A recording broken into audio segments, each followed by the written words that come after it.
No, it's okay. Which part are you confused about?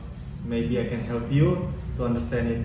I'm still confused about the analysis and conclusion part. Have you finished it yet or are you still working on into?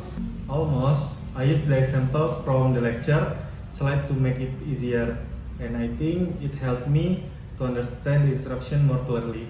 Oh, I see. I was afraid I misunderstood the instruction because the explanation in class was quite fast. Don't worry, man. Just explain the result clearly and connect them with the hypothesis. I think that's the most important part. By the way, did the lecturer say when we have to submit it? I forgot to write down the deadline earlier. Yes, the deadline is Friday night before 11 p.m. So we still have enough time to finish and check every time again. Alright, oh yeah.